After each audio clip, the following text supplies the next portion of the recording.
예, 오늘 수요 예배 오신 여러분들을 환영합니다. 오늘 말씀이 앞에 있는데요. 함께 한번 읽으시겠습니다. 시작. 곧 내가 내 영광을 위하여 창조한 자를 오게 하라. 그들을 내가 지었고 만들었느니라. 나 여호와가 말하노라. 너희는 나의 증인, 나의 종으로 택함을 입었나니 이는 너희로 나를 알고 믿으며 내가 그인 줄 깨닫게 하려 함이라. 나의 전에 지음을 받은 신이 없었느니라. 나의 후에도 없으리라. 여기 말씀에 너희는 나의 증인 이렇게 되어 있는데, 증인은 증거를 가지고 있는 사람들을 증인이라고 합니다. 또는 증거를 알고 있는 사람들을 증인이라고 합니다. 이제 오늘 그 성경에 대한 또 다른 이제 증거를 이제 말씀드리려고 합니다. 먼저 옆에 있는 분들과 인사를 하시겠습니다. 반갑습니다. 잘 오셨습니다.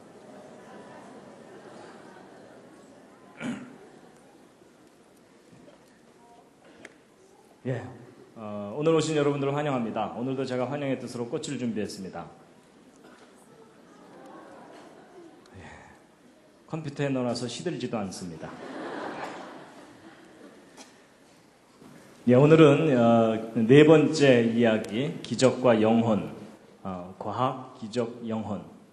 성경에 나오는 그 기적 그리고 영혼에 관해서 우리가 어떻게 이해해야 하는가에 대해서 말씀드리려고 합니다.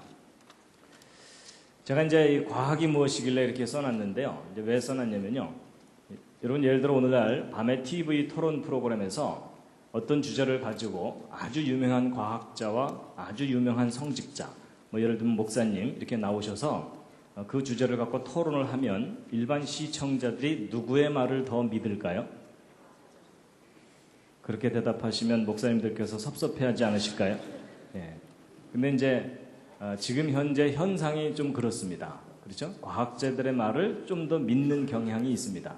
근데 왜 그렇죠? 이유가 있을 텐데요. 예, 보통 일반 사람들의 생각에는 과학자들은 뭔가 증거를 갖고 얘기한다. 그리고 또 과학자들은 뭔가 객관적으로 얘기해준다. 이런 게 있습니다.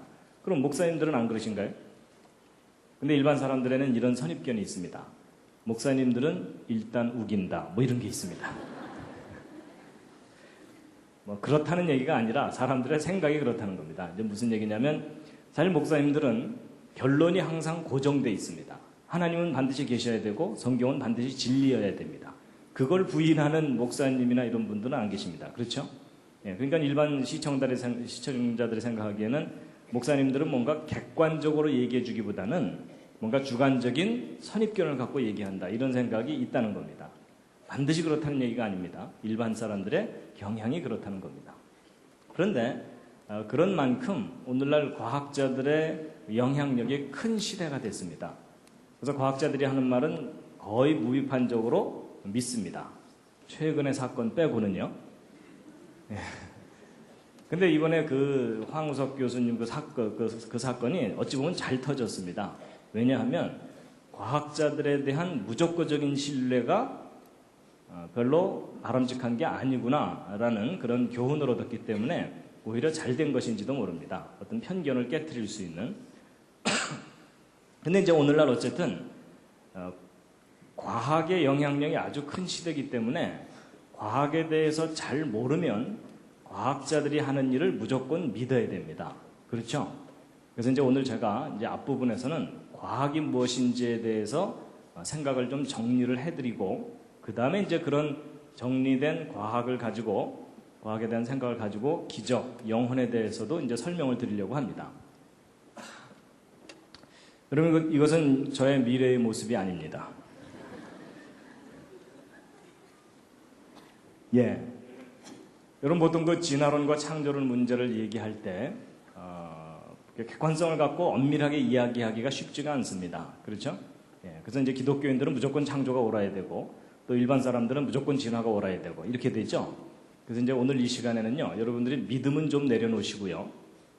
어느 쪽이 더 옳으냐 하는 걸 좀 이야기하려고 합니다. 근데 일반 사람들이 어느 것이 더 옳으냐라는 걸 얘기할 때 따지는 게 뭐냐면 과학적인 합리성을 따집니다. 그래서 이제 어느 쪽이 이제 더 과학적이냐 하는 건데요.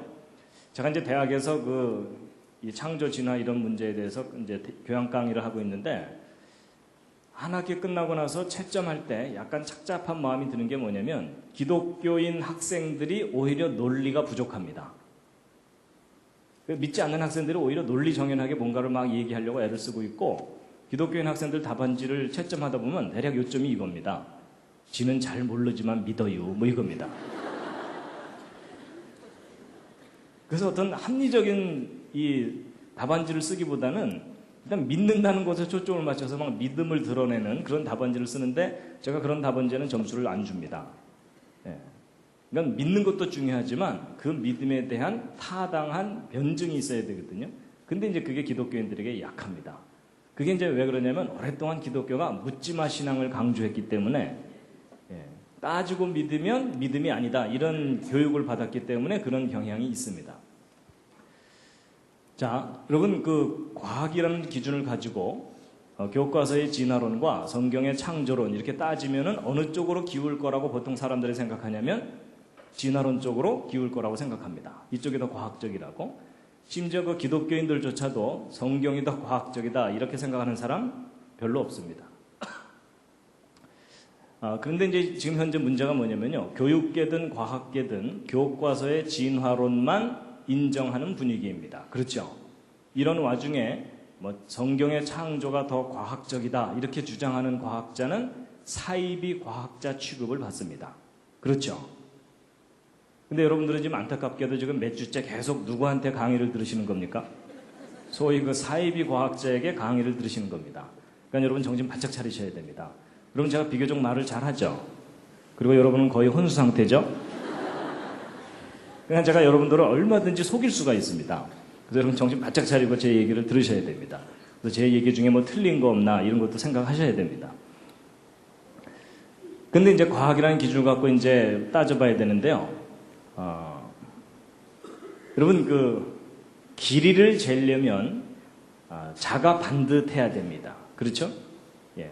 삐뚤빼뚤한 자를 가지고 길이를 재는 것은 의미가 없습니다. 그런 것처럼 어느 쪽이 더 과학적이냐라는 걸 말하려면 과학이라는 기준이 반듯해야 됩니다. 맞죠? 자기가 잘못된 과학에 대한 개념을 갖고서 이게 더 과학적이다, 저게 더 과학적이다 이렇게 말하는 건 의미가 없습니다. 그래서 이제 과학이라는 기준을 우리가 좀 분명하게 할 텐데요. 여러분 그 제가 말하는 과학은 자연과학입니다.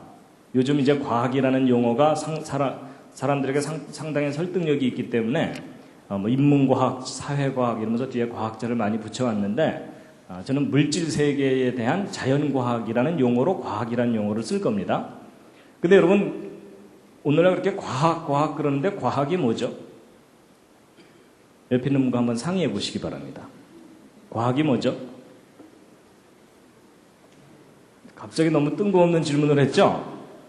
과학이 뭡니까? 그랬더니 어떤 분이 침대요 뭐 이러시더라고요. 사실 과학이 뭐냐고 이렇게 물어보면 대부분의 과학자들도 과학이 뭐라고 단정해서 말하기가 쉽지가 않을 정도로 과학을 정의하는 일이 좀 어렵습니다. 그런데 여러분 그 사람이 어떤 사물이나 개념을 인식할 때 종합적 인식이 있고 분석적 인식이 있는데, 동양 사람들은 어느 쪽 인식이 강하겠습니까? 종합적 인식이 강합니다. 이 서양 사람들은 분석적 인식이 발달되어 있고요. 그래서 오히려 서양 사람들이 더 체계적으로 과학을 잘 발전시켰는데, 여러분 사과가 뭐냐라는 것에 대해서도요, 사과가 둥글고 빨갛고 맛이 시고 이렇게 차근차근 조목조목 나눠서 이야기를 하면 듣는 사람들이 훨씬 쉽게 이해를 할 수가 있습니다. 그런 것처럼 과학이 뭐냐라는 것도 우리가 좀 분석적으로 좀 따져보면 과학이 뭔지를 정리하는 일이 그렇게 어려운 일이 아닙니다. 여러분 첫 번째, 여러분 과학은 누가 하는 겁니까? 사람이 하는 겁니다. 그렇죠? 요즘 우리 집 개가 논문 쓰느라고 바빠 이런 얘기 안 하잖아요. 그렇죠? 예, 그래서 사람들만의 착각인지 모르지만 사람이 과학을 하는데, 근데 그것도 조건이 붙습니다. 제정신을 가진 사람이 해야 됩니다. 그렇죠? 여기서 이제 지식의 질서를 가진 사람들이 과학을 연구하고, 또 과학은 무엇을 대상으로 하는 거냐면 우주를 대상으로 하는 건데요. 여기에 현재의 물리적 우주라는 제한 조건이 붙습니다. 왜냐하면 과학자들은 과거나 미래를 직접 볼 수가 없습니다. 그래서 항상 현재를 대상으로 관찰하고 연구합니다. 그리고 비물리적인 것, 예를 들어 마음 같은 것은 과학이 직접 다루지를 못합니다. 그럼 어떤 사람들이 마음이 무겁다 그러는데 그래서 몇 톤, 그렇죠? 예, 그래서 이 비물리적인 영역은 과학이 직접 다루지를 못합니다. 그래서 인간이 현재의 물리적 우주를 어떻게 하는 거냐면 잘 이해하고 잘 다스리는 겁니다. 이제 이 말 속에 사실 다 포함되어 있는데 잘 이해하고 잘 다스리기 위해서 체계적으로 정리해 놓은 것이 과학적 연구 방법입니다. 그래서 여러분이 과학적 연구 방법으로 훈련받은 사람들을 뭐라고 합니까? 과학자라고 합니다. 음악으로 훈련받은 사람은 음악가 이렇게 얘기하죠. 그럼 여러분 우리가 과학이 무엇인지를 정확하게 알려면 과학적 연구 방법에 대해서 알아야 됩니다. 그래서 이제 과학적 연구 방법을 좀 간단하게 좀 말씀드리면요. 이런 과학적 연구 방법의 첫 번째 단계는 관찰입니다. 이제 과학은 관찰하는 것으로부터 뭔가를 시작합니다.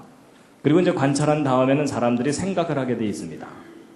근데 이제 이렇게만 설명드리면 좀 이해하기가 쉽지가 않으시니까요. 제가 이해를 돕기 위해서 최선을 다해서 그린 첫 번째 작품입니다. 제 나름대로 최선을 다한 겁니다. 그럼 제가 무슨 법칙을 설명하려는 거겠습니까? 만유인력의 법칙이라고 알아들으시는 걸로 보아서 제가 그림을 꽤 잘 그린 것 같습니다. 이런 사과나무에서 사과가 떨어지는 걸 보고서 뉴턴이 만유인력의 법칙을 발견했다. 이런 말이 있죠? 자, 그럼 이제 이걸 보시면서 정리를 해보시면요. 이런 과학적 연구의 첫 단계가 뭐라 그랬죠? 관찰이라 그랬죠? 그래서 이제 사과나무에서 사과가 떨어지는 걸 관찰을 한 거예요. 근데 두 번째 단계가 뭐라 그랬죠? 생각이라 그랬죠? 근데 이제 두 번째 단계인 생각이 참 중요합니다. 그럼 보통 사람들은 이거 떨어지는 걸 보면 무슨 생각할까요? 예, 먼저 가서 주워 먹어야지. 이런 생각이 강하게 드시는 분들은 가능한 한 과학계로 오지 마시기 바랍니다. 괜히 와서 속썩이지 마시고 딴 데 가서 열심히 살아주시기 바랍니다. 예, 하나라도 내다 팔아야 되겠다. 장사하시기 바랍니다. 경영, 경제 쪽으로 가주시고요. 노래가 나온다. 음악 하시면 되고 그림을 그리고 싶다. 이러면 미술 쪽으로 가시면 됩니다. 이런 과학자들은 이거 떨어지는 걸 보면 무슨 생각을 할까요? 저게 왜 떨어질까? 이걸 생각하는 겁니다. 바로 그 점이 중요합니다. 왜 그럴까 하는 건데요. 여러분, 왜라는 걸 생각하는 이유가 뭐냐면 인과율이라는 걸 믿기 때문에 그렇습니다. 저 인과율이 뭐냐면 어떤 결과에는 반드시 원인이 있다 이겁니다. 지금 제가 강의 시작하자마자 기절하신 분들은 원인이 있는 겁니다. 그렇죠? 예, 오늘 하루 너무 피곤하셨거나 아니면 문과거나. 그래서 여러분 과학적이라는 말을 다른 말로 대치한다면 가장 어울리는 말이 뭐냐면 저 인과율입니다. 그래서 그 사람 참 과학적이다라는 말은 그 사람은 원인과 결과를 명확하게 하려는 사람이다라는 말하고 통합니다. 이해가 되시죠? 예. 그래서 바로 이 원인과 결과의 관계를 명확하게 하기 위해서 과학자들이 뭐 실험도 하고 뭐 밤도 새고 뭐 이러면서 뭔가를 밝혀내는 겁니다. 그 다음에 이제 세 번째 단계가 뭐냐면요. 이제 세 번째 단계는 과학자들이 자기가 연구한 결과를 표현하는 단계가 세 번째 단계입니다.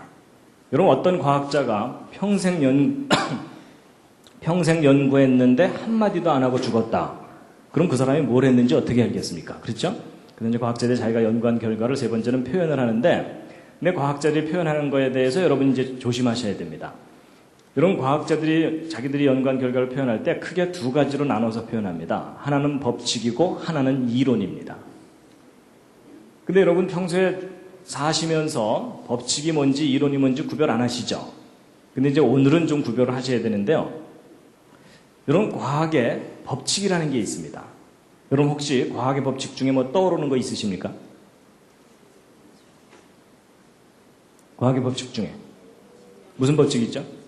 질량 보존의 법칙, 또 만유인력의 법칙, 또 관성의 법칙, 또 지금 방언이 계속 나오고 있습니다. 또 거기까지가 한계죠? 예. 예, 과학의 법칙이 있고요. 근데 어떤 분들은 이제 과학의 법칙 그러면요, 머피의 법칙 뭐 이러는데 그건 아닙니다. 예, 그건 과학의 법칙이 아닙니다. 그 다음에 여러분 과학에는 이론이라는 게 있습니다. 이론 중에 혹시 뭐 떠오르는 거 있으십니까? 진화론, 또 상대성 이론, 예, 그건 내용은 잘 몰라도 사람들이 제목은 알고 있습니다.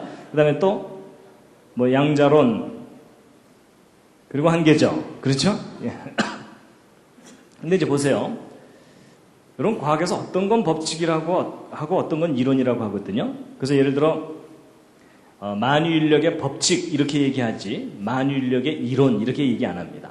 그리고 이제 널리 알려진 것 중에 하나가 이제 빅뱅 이론이 있잖아요. 이 우주가 맨 처음에 뻥 터지면서 시작됐던 빅뱅 이론. 근데 그 빅뱅 이론은 빅뱅 이론 이렇게 얘기하지 빅뱅의 법칙 이렇게 얘기 안 합니다. 그러면 그렇게 구별한다는 것은 무슨 기준이 있으니까 구별하겠죠. 그 기준이 뭘까요? 그게 중요한데 그게 뭐냐면 실험적인 증명입니다.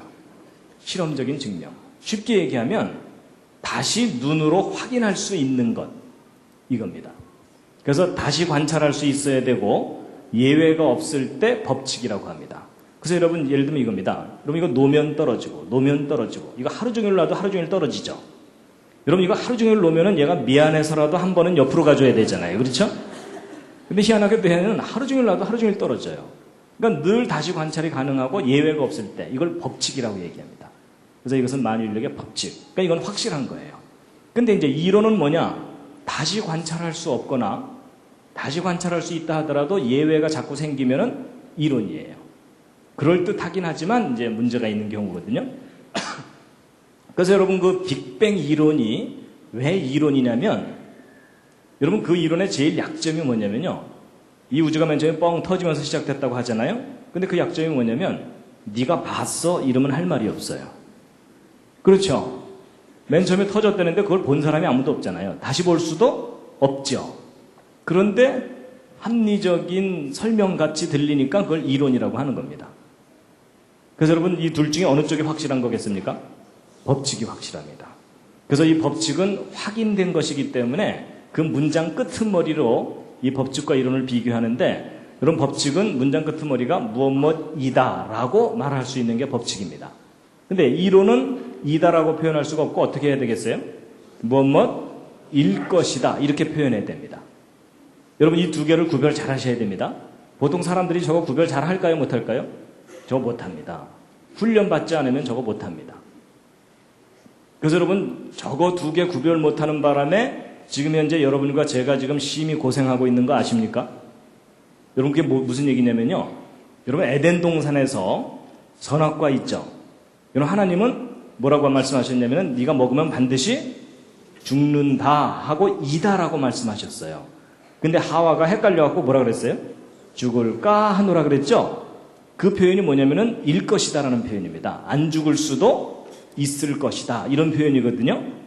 그러니까 하나님이 이다라고 말씀하신 것을 일 것이다라고 바꾸는 바람에 여러분과 제가 지금 이렇게 심히 고생하고 있는 겁니다. 그러니까 여러분 이거 두 개 구별하는 일 얼마나 중요한지 대략 짐작해 가시죠. 그래서 여러분 이 둘 구별하는 것은요 아무리 강조해도 지나치지가 않습니다.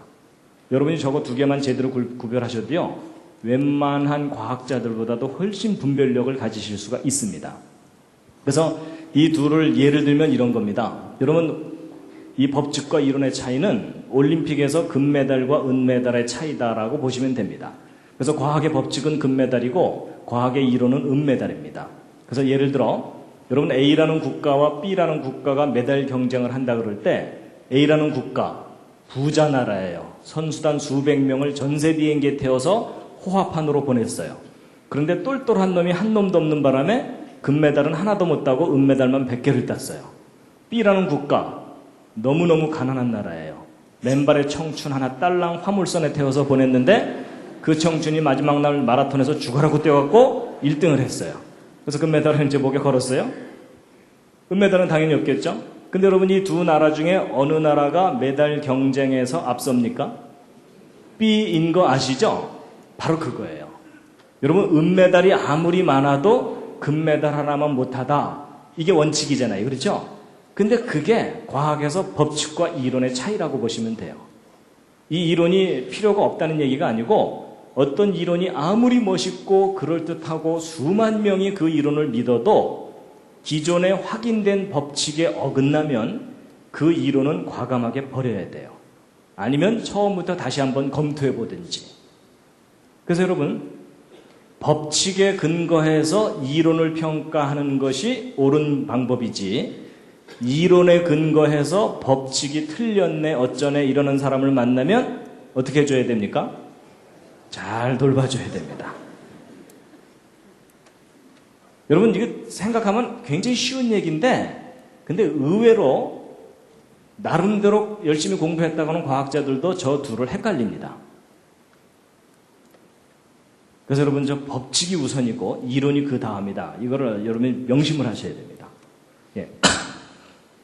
그 다음에 이제 네 번째가 이제 뭐냐면요, 이런 법칙과 이론을 응용하는 단계인데, 그런 걸 응용해서 이제 이런 것들을 만들어내는 겁니다.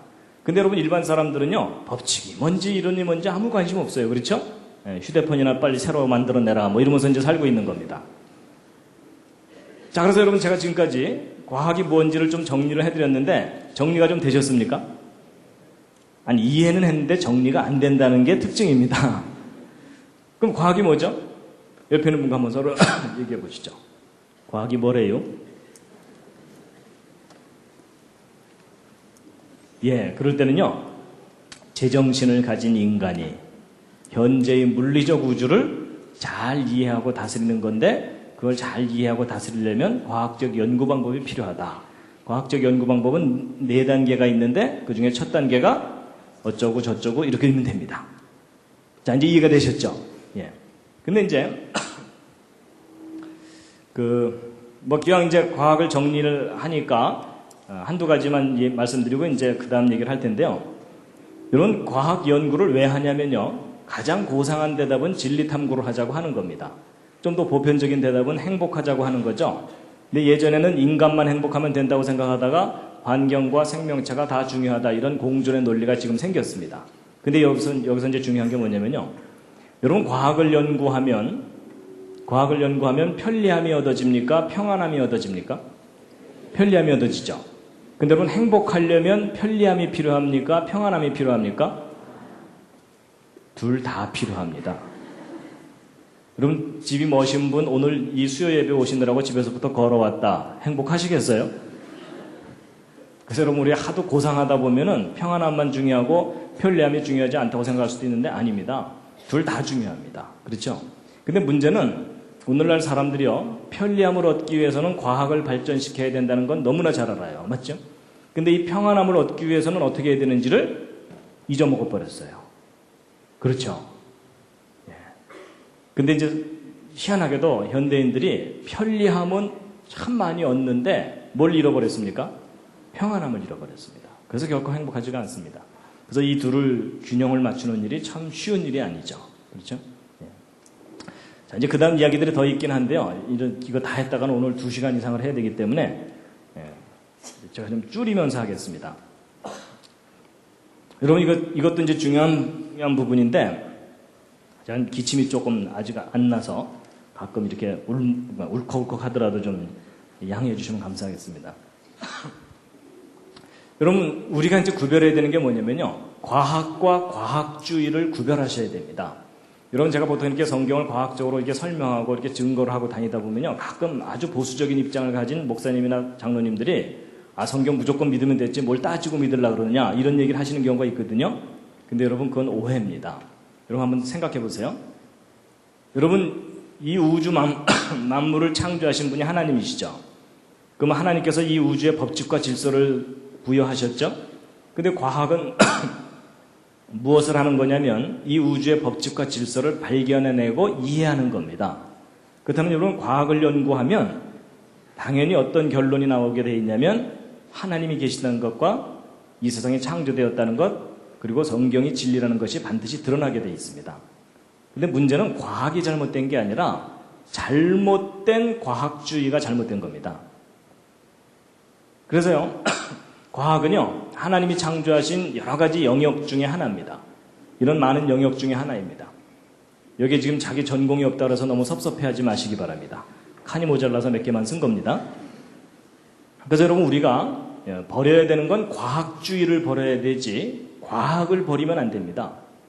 여러분, 오늘날 기독교가 과학을 무시하면서 왔기 때문에 오히려 큰 손해를 봤습니다. 학교에서 진화론을 과학인 것처럼 가르치는 것에 대해서 교회가 지금 아무 말도 못하고 있습니다. 니네들이 뭘 아냐 이러면은 별로 할 말이 없어요. 그렇죠? 예. 그래서 여러분 과학이라는 엔진을 떼어놓고서 신앙을 가져서는 안 됩니다. 신앙의 기초가 과학이어야 될지도 모릅니다. 자, 이제 제가 좀 지루하지만 앞부분에 이렇게 쭉 그 과학에 대해서 정리를 했는데요. 별로 어렵진 않으셨죠? 예, 들을만 하셨죠? 예. 그래도 표정은 오늘은 되게 딱딱하네 이러시는. 잠시 기지개 한번 켜시겠습니다.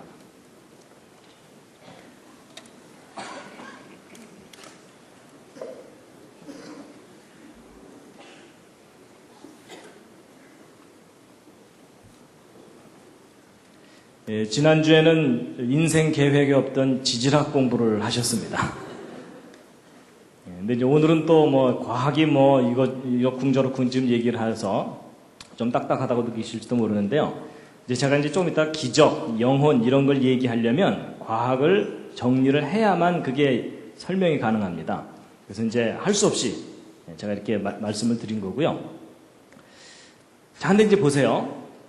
이제 과학이 무엇인지를 이렇게 좀 정리를 해놓고 나면 과학의 한계가 보입니다.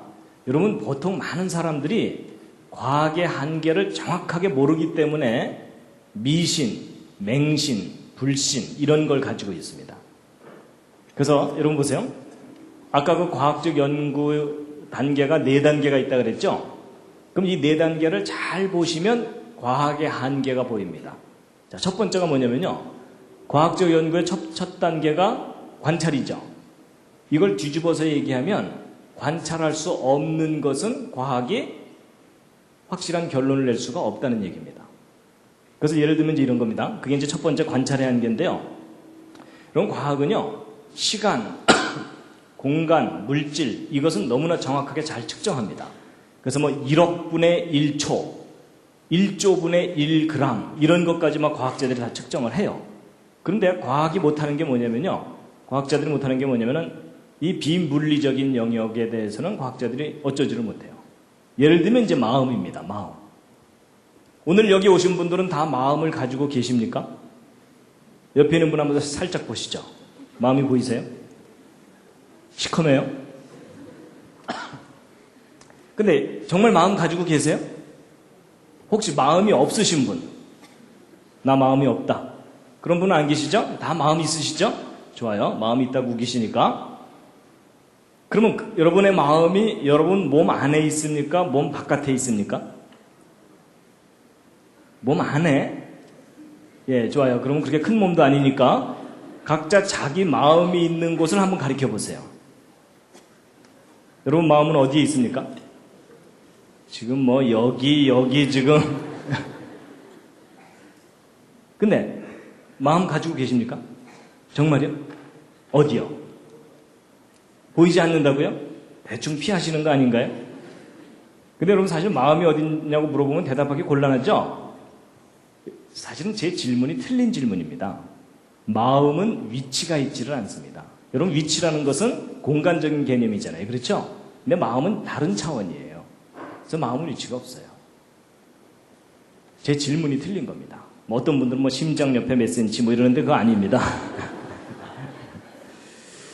근데 제가 어디서 마음이 없으신 분 그랬더니 어떤 분이 손을 드시더라고요. 이상하죠? 그래서 왜 그러시냐고 그랬더니 어떤 매력적인 사람한테 마음을 뺏겼대요.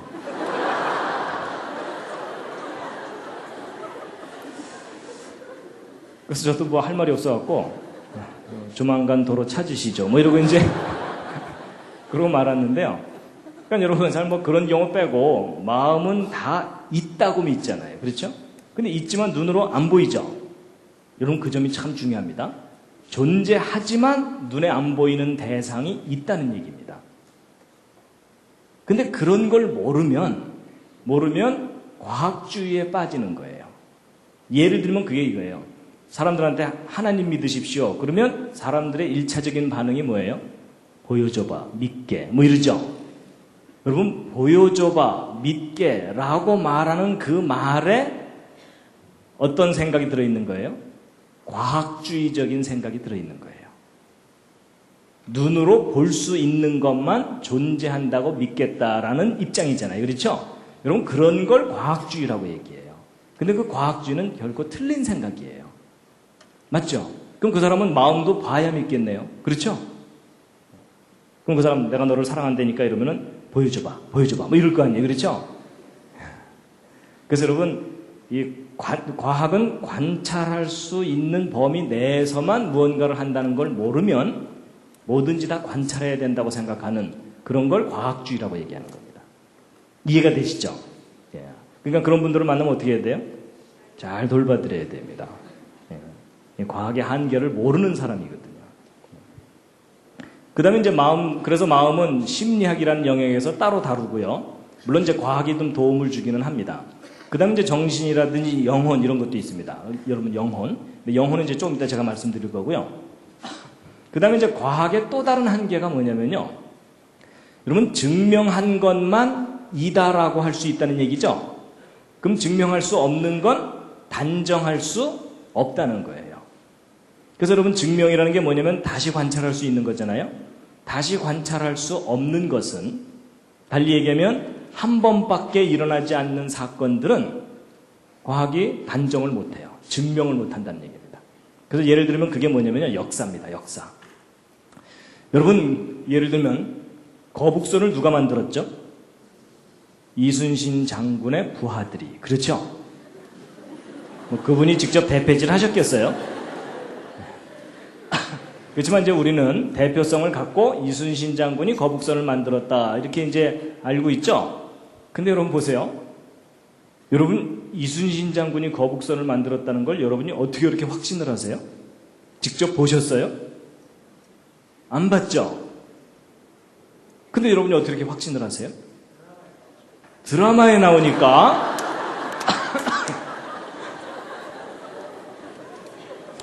옆에 있는 분이 잘 돌봐드리시죠.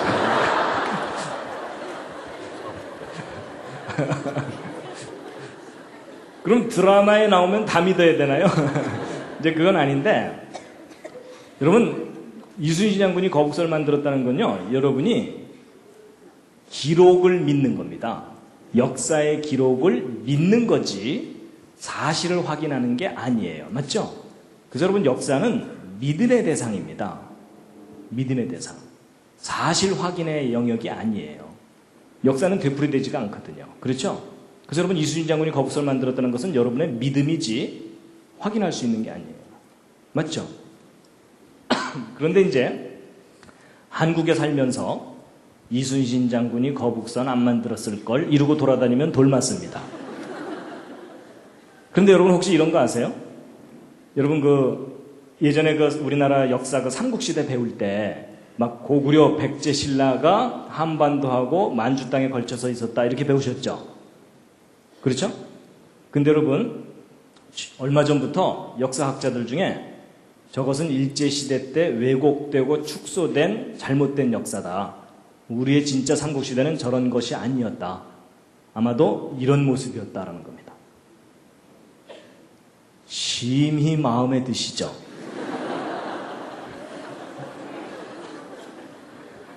그렇죠? 그래서 이 중국 본토 쪽이 백제의 주무대였고 신라, 고구려 이렇게 해서 상당히 넓은 영역이 우리 삼국시대였는데 저게 일제시대 때 엄청나게 축소되고 왜곡돼갖고 우리가 잘못 역사를 배운 거다. 이런 주장입니다. 근데 여러분 저 둘 중에 어느 쪽이 진짜 우리 역사일까요? 아마 이 오른쪽 이야기를 오늘 처음 듣는 분들은 야, 기분은 좋지만 황당하다 이런 생각 드시죠? 근데 여러분 이 오른쪽을 주장하는 사람들이 구체적인 근거들을 제시하거든요. 인터넷에도 요즘 볼 수 있어요. 근데 그런 걸 이렇게 하나 둘 읽다 보면요. 저 오른쪽 주장이 더 그럴듯해 보여요. 그럼 여러분 저 둘 중에 어느 쪽이 진짜 우리 역사예요? 예, 여러분의 심정으로는 오른쪽입니다. 그렇죠? 근데 여러분의 지식으로는 왼쪽이죠? 근데 여러분 저 둘 중에 어느 쪽이 사실인지는 직접 확인할 길이 없어요.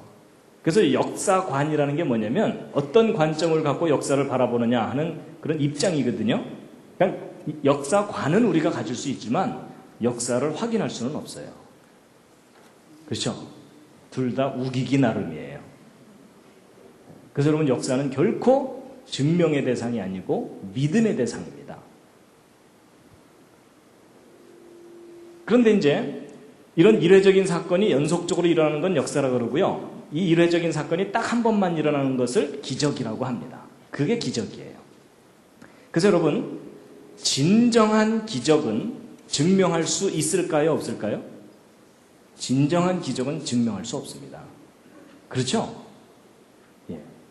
그래서 여러분, 기적 증명해봐, 믿게 이러는 사람을 만나면 또 잘 돌봐줘야 돼요. 기적은 그 정의상 증명할 수 없는 걸 기적이라고 해요. 이해가 되시죠? 예. 그러니까 제가 오늘 기적을 증명해 드리려는 건 아닙니다. 기적에 대해서 설명을 드리는 겁니다. 그런데 이제 그 기적에 대해서 한 가지 우리가 알아야 될 게 있습니다. 여러분, 성경에 나오는 기적과 같은 그런 기록들은 과학적인 이야기입니까? 비과학적인 이야기입니까? 보통 사람들이 비과학적이라고 얘기하죠? 그리고 또 합리적이에요? 비합리적이에요? 비합리적이다 이렇게 생각하시죠? 그래서 여러분이 성경의 기적을 정확하게 이해를 못 하시는 겁니다.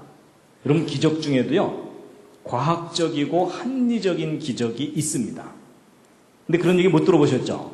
제가 오늘 그 이해를 알려드릴 텐데요. 제가 이제 그걸 설명드리기 위해서 최선을 다해서 그린 두 번째 작품입니다. 이번엔 좀 괜찮습니다. 예, 훨씬 나아졌죠? 예. 제목은 개미와 바퀴벌레와 메뚜기입니다. 그리고 이제 차원 얘기인데요. 여러분, 제가 지금 개미, 바퀴벌레, 메뚜기를 나름대로 그린 거거든요. 근데 여러분, 그 수학에서 그 차원 아시죠? 1차원, 2차원, 3차원. 여러분, 직선은 몇 차원입니까? 이게 1차원입니다. 1차원. 그 다음에 평면은 2차원. 그 다음에 공간은 3차원. 이제 그것만 이해하시면 됩니다. 여러분, 이 개미 1차원에 살고 있는 존재입니다. 그래서 이 개미는요, 선을 따라서만 평생 살고 선 바깥에 뭐가 있다는 걸 몰라요. 그냥 1차원에서만 살다가 끝나는 거예요. 그 다음에 이제 이 바퀴벌레는 방바닥만 돌아다니다 끝난다고 해보자고요. 공간이 있다는 걸 몰라요. 그리고 이제 이 메뚜기는 공간상에서 펄쩍펄쩍 뛰어다니면서 산다고 치자고요.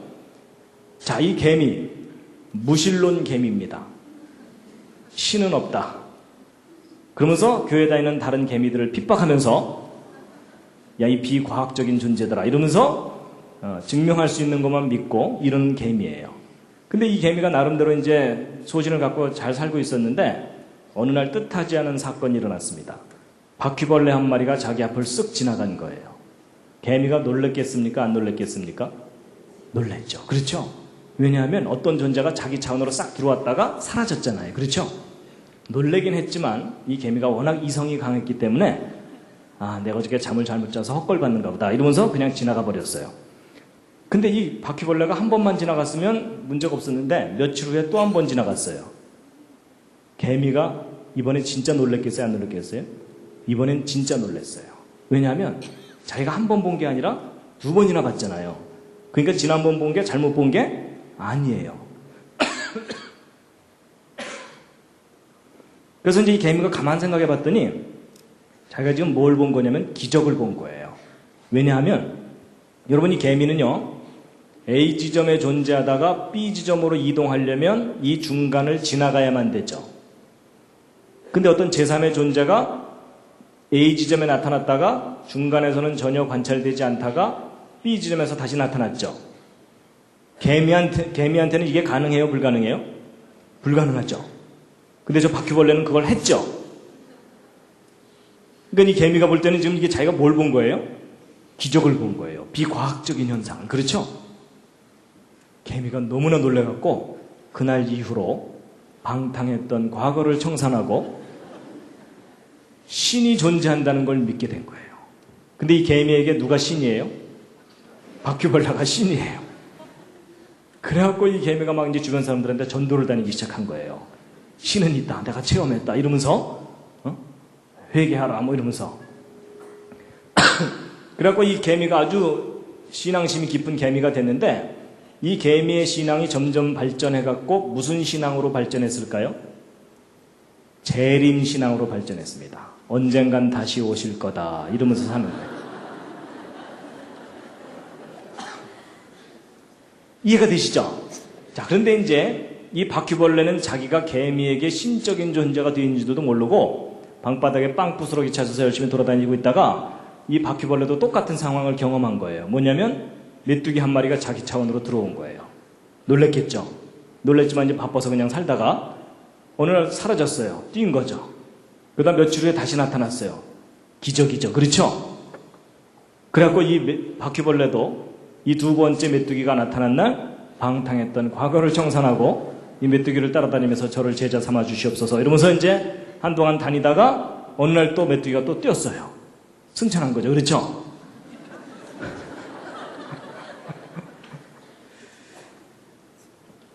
그래갖고 이 바퀴벌레도 점점점 신앙이 발전해서 무슨 신앙으로 발전했겠어요? 재림신앙으로. 언젠간 다시 오실 거다. 뭐 이렇게 되는 겁니다. 여러분 제가 상황 이해하셨죠? 자, 이제 정리를 해드리겠습니다. 여러분, 이 메뚜기 입장에서 보면 이 개미가 바퀴벌레를 신으로 모시고 살고 있는 걸 보면 웃겨요, 안 웃겨요? 웃겨요. 그렇죠? 왜냐면 이 메뚜기가 볼 때는 이거 다 그냥 상식적인 일이잖아요. 그렇죠? 근데 이 개미는 진지해요, 안 진지해요? 진지하다 못해 엄숙해요. 그렇죠? 그래서 이 개미는 그분의 이름을 함부로 부르지 말아라. 뭐 이러면서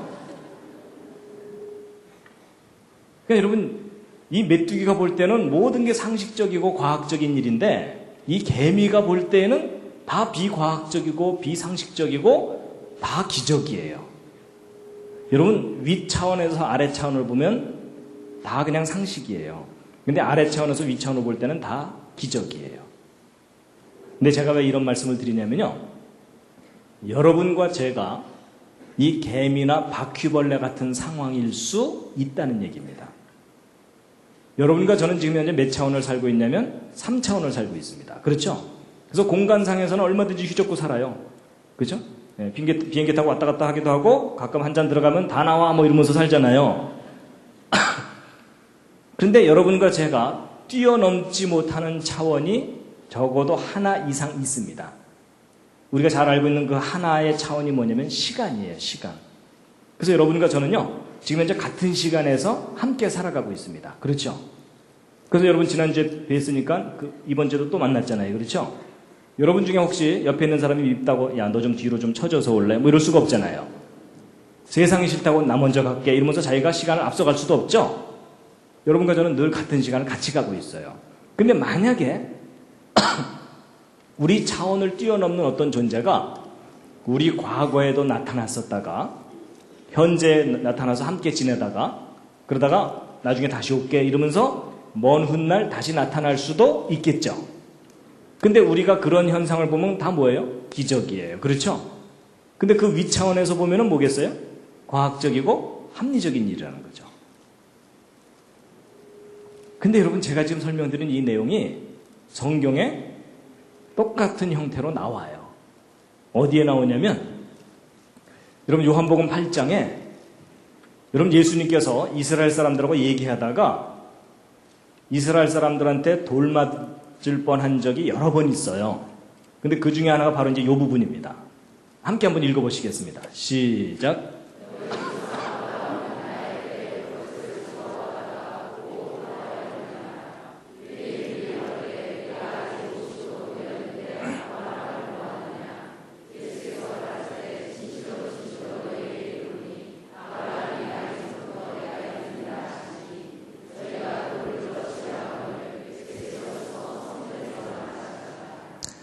여러분 보세요. 예수님이 2000년 전에 이 땅에 오셨을 때에 이스라엘 사람들하고 얘기하다가 무슨 얘기를 했냐면 야 니네들 조상 아브라함이 태어나기 전부터 내가 이미 있었다 이 얘기를 한 거예요. 그때는 이스라엘 사람들이 막 화가 머리끝까지 치밀어 갖고 돌을 들어서 예수를 쳐 죽이려고 했거든요. 근데 여러분 내가 니네들 조상 아브라함보다 먼저 있었다는 말이 그렇게 돌로 쳐 죽일 정도로 그렇게 심각한 말인가요? 그래요 안 그래요? 근데 별로 느낌이 안 오시죠? 네, 느낌이 안 오시는 이유는 저 말을 여러분이 아직 못 알아들어서 그러신 겁니다. 여러분 누군가가 여러분한테 내가 당신 할아버지 업어서 키웠어 이러면은 이제 느낌이 오시죠? 그 얘기예요. 여러분 예전에 시골에서는요 친구들끼리 막 놀다가 화나면은 상대방 아버지 이름을 막 부르는 거예요. 모욕하는 거잖아요. 그렇죠? 근데 그보다 더 심한 게 저거예요. 여러분 이스라엘 사람들 조상이 아브라함이잖아요. 근데 그 아브라함보다도 할아버지다 그 얘기를 하고 있는 거잖아요. 그렇죠? 그러니까 이스라엘 사람들이 막 화가 머리까지 치밀어 갖고 자기 조상을 모독한다 그래서 죽이려고 그러는 거예요. 이해가 되시죠? 상황이. 근데 여러분 예수님이 하신 말씀은 그 말이 아니고요. 예수님은 창조자이셨기 때문에 창조 때부터 계셨었고, 그렇죠? 그러다가 세월 지난 후에 지금 2000년 전에 이 땅에 오셔서 이스라엘 사람들과 좀 대화를 하고 계시는 거예요. 그러다가 예수님이 또 뭐라 그러세요? 너희가 나를 한동안은 또 못 볼 거다. 내 마지막 때가 되면 내가 다시 올 거다. 그러셨죠? 근데 이스라엘 사람들이 현실을 살고 있는 이스라엘 사람들이 그 말이 이해가 되어 하는데요. 그걸 이해를 못한 거예요. 조금 전에 이 개미가 바퀴벌레를 이해 못하듯이. 이해가 되시죠? 바로 이겁니다. 그러니까 여러분 이게 무슨 얘기냐면요. 내가 성경에 나오는 이 황당한 기적은 도저히 비과학적이라서 못 믿겠다라고 버티는 분들에게 아니다. 차원의 문제다라는 거예요. 우리보다 더 높은 차원이 있다면 충분히 가능한 일이다. 근데 여러분 성경을 읽고 성경을 믿다 보면 우리가 경험하는 이런 세상, 그 이상의 세상이 있다는 것을 성경이 우리에게 얘기합니다. 맞죠? 그래서 여러분 우리가 경험하는 것만이 전부다라고 생각하는 사람을 뭐라 그러냐면 닫힌 세계관을 갖고 살고 있다 이렇게 얘기합니다. 쉽게 얘기하면 우물안 개구리 뭐 이런 얘기입니다.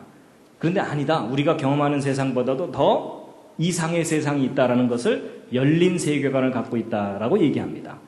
근데 예수님은 이 땅에 오셔서 우리에게 무엇을 얘기하셨냐면 열린 세계관을 갖고 살아라라고 이 얘기를 하시는 겁니다. 그러니까 내가 지금 현재 경험하는 건 내에서 해결돼야 믿겠다고 하는 것도 과학주의입니다. 근데 성경은 그 과학을 뛰어넘는 이야기를 하고 있다는 겁니다. 이해가 되시죠? 그래서 여러분 성경에 나오는 기적은 황당하기 때문에 절대 못 믿겠다 이러는 분들에게 바로 이 비유를 좀 설명을 드리면 이해를 좀 하시더라고요. 그래서 이게 그 불후의 명작 개미와 바퀴벌레와 메뚜기입니다. 그래서 이 기적을 못 믿겠다고 하는 분들에게 어느 정도 설명하면 효과가 있으니까 앞으로 좀 사용해 보시기 바랍니다. 자, 잠시 기지개 한번 켜시고요. 옆에 있는 분 안마를 해드리도록 하겠습니다. 좌향좌 하셔서 옆에 있는 분 반갑습니다. 네.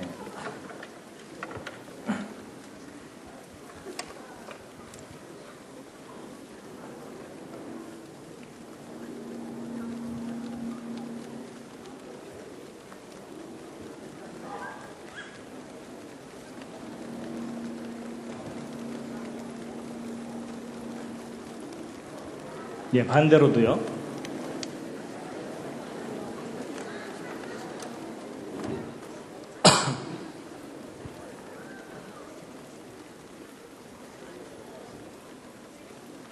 대충 하시면 안 됩니다. 옆에 있는 분이 오케이 할 때까지입니다.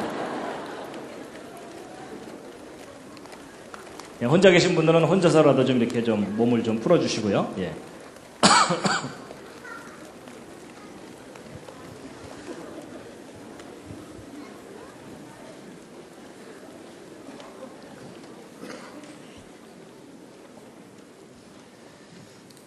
자, 이제 그 뒤에 좀 더 얘기가 있었는데 시간 관계상 좀 줄였고요. 이제 요점만 오늘 말씀드립니다. 여러분 예수님의 기적, 이제 이걸 어떻게 합리적으로 이해할 수 있겠느냐 하는 건데요.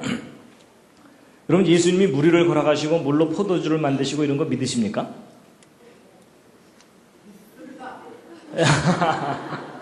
예, 한 분 믿고 계십니다. 예, 나머지 분들은 얘기 들어보고 그럴듯하면 믿고 뭐 이러신 것 같은데요. 사실 그 지성인이 예수님의 기적을 믿는 일이 쉽습니까? 어렵습니까? 어렵죠. 그렇죠? 예. 근데 이제 예수님의 기적이 너무 많은데요. 그 중에 아주 대표적인 3가지 예를 제가 이제 설명을 드릴 텐데요. 여러분 예수님의 첫 번째 기적이 바로 뭐냐면 갈릴리 가나 지방에서 결혼식이 있었는데 결혼식 중간에 포도주가 떨어진 거예요. 그러니까 흥이 깨지니까 예수님이 짠 하고 나서셔서 물로 포도주를 만들어 주신 사건입니다. 아시죠? 예. 그래서 이제 뭐 이건 내용을 아시니까 제가 이제 결과만 말씀드릴 텐데요. 이것이 이제 예수님의 첫 번째 표적이거든요. 첫 번째 기적. 그래서 여러분 예수님의 데뷔하신 겁니다. 이게. 예. 데뷔하신 건데 이제 물로 포도주를 만드신 거예요. 근데 여러분 그 갈릴리 가나의 기적을 기념해서 만든 교회라고 합니다. 이것이. 성지순례 가면 여기를 보실 수 있다고 하는데요. 근데 여러분 물로 포도주를 만들었다. 믿어지세요? 믿기 어렵습니다. 그렇죠? 문과분들은 그래도 믿을 수도 있어요. 물이 좀 상했는가 보다. 뭐 이렇게 생각하면 되니까. 근데 이과는 안 돼요. 왜 안 되는지 아세요? 여러분 물이 포도주로 됐다는 것을 화학적으로 따지면 H2O가 C2H5OH로 변한 거예요. 없던 탄소 생겼죠. 수소 숫자 안 맞죠. 엉망이에요. 그렇죠? 여러분 이건 과학적으로 따지면 뭐에 어긋나요? 화학 반응의 법칙이 어긋나요. 그렇죠? 여러분 이론도 아니고 법칙이 어긋나는 거예요. 여러분 아까 법칙은 반드시 똑같은 결과가 나타나는 걸 법칙이라고 그랬잖아요. 그렇죠? 법칙이 어긋나는 거예요. 저걸 어떻게 믿냐고요. 근데 교회 다니면 저거 믿어야 돼, 안 믿어야 돼요? 믿어야 되니까 이게 이제 문제예요. 그렇죠? 예. 근데 이제 여러분 이건 여담입니다만 제가 이제 예수님의 첫 번째 기적 때문에 좀 고민을 했었어요. 왜냐하면 왜 예수님께서 이 땅에 오셔서 제일 첫 번째 하신 사업이 양조 사업일까?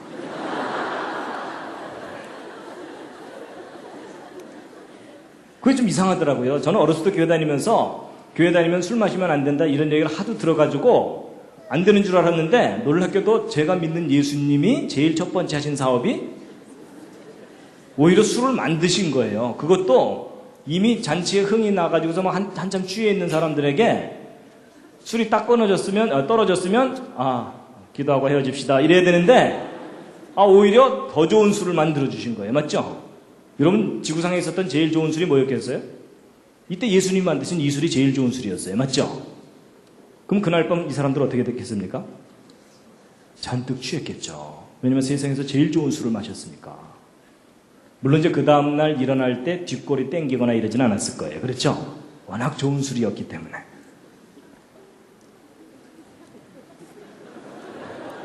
뭐 이 말을 알아듣시는 분들은 이제 뭔가 수상한 분들입니다. 근데 또 그렇다고 해서요, 또 오늘 밤 335 모여갖고 자 마셔 주님 하신 사업인데 도와드려야지 뭐 이러면서 이러시면 곤란합니다. 예, 여러분 그 심오한 뜻을 헤아리기 전까지는 경솔하게 행동하시면 안 됩니다. 예, 하여튼 그렇고요. 그 다음에 이제 예수님의 또 다른 기적이 뭐냐면요. 이 기적은 너무 유명해요. 사복음서에 다 나와 있어요. 뭐죠? 예, 오병이어의 기적인데요. 예수님을 따라다니는 팬들이 많아갖고 어느 날 팬 관리 차원에서 그냥 배불리 먹여주신 거예요. 근데 재료는 뭐였냐면 꼬마가 도시락으로 싸온 듯한 떡 5개, 물고기 2마리로 5,000명을 먹이셨는데 그것도 여자와 아이 외에 5,000명이니까 여자 합치면은 10,000명, 거기다 애들 바글바글 이러면은 한 2만 명 정도 되는 사람들 배불리 먹인 건데 근데 믿어지세요? 근데 여러분 이 오병이어의 기적은 과학으로 따지면 무슨 법칙이 어긋납니까? 이게 그 유명한 질량 보존의 법칙이 어긋나요. 그렇죠? 아니 여러분 생각해 보세요. 떡 5개 고기 2마리 그래봤자 요만하잖아요. 근데 2만 명을 배불리 먹이려면 여기 가득하게 음식이 있어야 되는 거 아시죠? 질량 보존의 법칙이 어긋나요. 근데 여러분 저걸 어떻게 믿을 수 있어요? 그랬더니 어떤 분이요 이렇게 얘기하더라고요. 그게 아마 버스만한 떡 5개하고 고래 2마리였을 거다 뭐 이런 얘기 하시더라고요. 고래 2마리. 근데 그렇게 설명하면 될 것 같지만 문제가 뭐냐면 그게 애 도시락이냐 이거죠. 꼬마가 고래 끌고 오면서 엄마가 싸줬어요 뭐 이거 좀 이상하잖아요. 그러니까 그것도 말이 안 되고요. 그 다음에 예수님의 또 다른 기적이 뭐냐면 이제 저 이적을 베푸신 후에 예수님이 제자들을 이제 배를 태워서 먼저 갈릴리 바다를 건너가게 하셨어요. 그리고 이제 밤에 혼자서 바다 위를 걸어오신 거예요. 그렇죠? 여러분, 이거는 과학적으로 따지면 무슨 법칙이 어긋납니까? 이건 좀 어려운데요. 부력의 법칙이 어긋납니다. 그렇죠? 부력 법칙. 그러니까 물보다도 가벼우면 떠야 되고 물보다 무거우면 가라앉아야 되는데 예수님은 분명히 이제 사람의 몸이니까는 가라앉아야 되잖아요. 그렇죠? 뭐 예수님이 빨리 헤엄쳐 왔다 이러면 좀 믿겠는데 걸어왔다고 하니까 부력 법칙이 어긋납니다. 그랬더니 또 어떤 분이 저걸 또 억지로 설명하려고 또 뭐라 그랬는지 아세요? 저게 왼발 빠지기 전에 오른발 뭐 이러면 된다.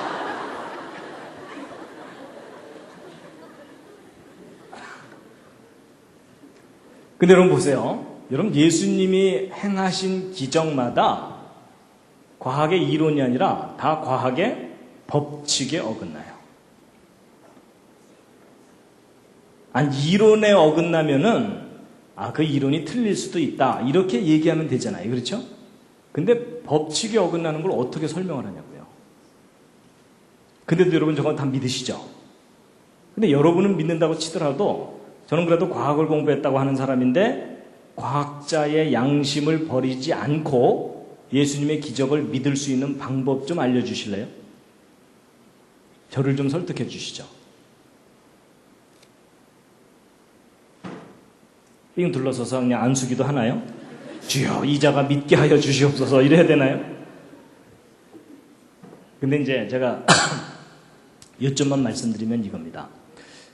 여러분 어떤 것을 맨날 이쪽에서만 보다가 전혀 다른 반대편에서 보면은 전혀 다른 모습이 보이는 경우가 있죠. 바로 그겁니다. 여러분 제가 예전에는요, 저 과학의 법칙에 어긋나는 저런 황당한 건 내가 절대로 못 믿겠다 이렇게 생각했었거든요. 근데 지금은 생각이 바뀌었어요. 어느 날 입장을 바꿔보니까는 저 기적이 깨달아지더라고요. 뭐냐면 여러분 저는 과학을 공부했기 때문에 과학의 법칙이 뭔지를 압니다. 절대로 예외가 없는 게 법칙이거든요. 그 법칙을 인간이 벗어날 수가 없어요. 벗어날 수 없는데 만약에 이건 정말 만약인데 만약에 이 법칙에서 벗어날 수 있는 분이 있다면 누굴까요? 이 법칙을 정하신 분입니다. 제가 그 생각을 하게 됐어요. 그리고 나서 이 예수님의 기적을 들여다봤더니 뭐가 깨달아지는데 이분이 이 모든 법칙을 정하신 분이구나. 그게 보이는 거예요. 여러분 생각해 보세요. 여러분 예수님이 저런 기적을 베풀지 않고 착하게 살아라, 때리지 말아라 이런 아주 교훈적인 얘기만 하고 가셨다. 여러분 제가 예수를 믿어야 될 이유가 없어요. 여러분 제가 뭐 그렇게 잘생긴 사람 아니지만 지리산에서 10년, 계룡산에서 10년, 토암산에서 10년, 한 30년 면벽수도 하고 나오면요. 지금도 대충 말을 잘하는데 얼마나 말을 더 잘하겠어요. 그렇죠? 그러면 제가 세상 사람들을 현혹시킬 만한 그럴듯한 말을 얼마든지 해낼 수 있습니다. 예를 들면 산은 산이고 밥은 밥이로다 뭐 이런 거 있잖아요. 근데 여러분 제가 못하는 게 뭔지 아세요? 절대로 못하는 게 속임수는 쓸지 모르지만 절대로 못하는 게 뭐냐면 저 과학의 법칙에서 벗어나는 일이에요. 그렇다면 예수님께서 저 과학의 법칙에 벗어나는 일을 하셨다면 둘 중에 하나예요. 저 성경이 거짓이든지. 근데 만약에 저 성경의 기록이 옳다면 예수 그리스도가 누구이시라는 증거일까요? 예수 그리스도가 이 모든 법칙을 정하신 창조자이시라는 증거라는 겁니다. 제가 그 생각을 할 수 있게 됐어요. 여러분 만약에 성경에 우리가 이해할 만하고 증명할 수 있는 일만 성경에 기록되어 있다면 여러분이나 저나 예수를 믿어야 될 필요가 없어요. 맞죠? 근데 여러분 예수님께서 저런 기적을 행하신 이유가 뭘까요? 예수님이 창조자이시라는 것을 우리에게 보여주시는 거예요. 그냥 여러분 이런 거예요. 예전에는 이제 학교에 이제 크리스천 학생들이 학교에 가면 친구들이 핍박을 해요. 야, 예수가 무리를 걸었다고? 야, 너 그렇게 황당한 거 믿냐? 이러면은 그때 기독교 학생들은 아무 말도 못했어요. 그렇죠? 그냥 얼굴이 빨개져갖고 그날 저녁 교회 뒷자리에 앉아갖고 주여 뭐 이러면서 아무 소리 못했거든요. 근데 여러분 이걸 제대로만 깨달으면 그렇게 뭔가를 도전해올 때 뭐라고 대답할 수 있겠습니까? 야, 너는 이것 때문에 안 믿냐? 나는 이 기록 때문에 예수를 믿는다 라는 겁니다. 아니 여러분 생각해 보세요. 예수님이 무리를 걷다가 빠지셨다. 그런 예수님을 여러분과 제가 왜 믿어요? 그렇죠? 예수님이 물에 빠지면서 베드로 나 좀 구해줘. 다음부터 이런 일 안 할게. 뭐 이러면은 아니 생각해 보세요. 제정신을 가진 사람이면 그런 예수님을 자기의 구원자로 어떻게 믿냐는 거죠. 맞죠? 그래서 제가 말씀드리는 요점이 뭐냐면요. 저는 하나님께 제가 과학을 공부했다는 걸 참 감사합니다. 왜냐하면 과학을 공부하고 났더니 법칙이 뭔지를 알게 됐거든요. 그 법칙은 절대로 뛰어넘을 수 없는 게 법칙이에요. 그렇죠? 근데 그 기준을 제가 명확하게 아니까 그 기준을 뛰어넘는 분이 누군지를 명확하게 알게 된 거예요. 그렇죠? 여러분, 예수님이 법칙에서 벗어나셨기 때문에 우리가 믿는 거예요. 여러분, 제가 처음에 말씀드릴 때 뭐라고 말씀드리냐면, 제가 처음 이제 강의 소개할 때, 첫 번째 강의 때, 제가 예수님의 기적을 증명은 못 해드립니다. 그렇지만 과학적인 원리로 이해하실 수 있도록 설명을 해드릴 수 있습니다. 이런 말을 드렸거든요. 제가 지금 설명을 드리는 겁니다.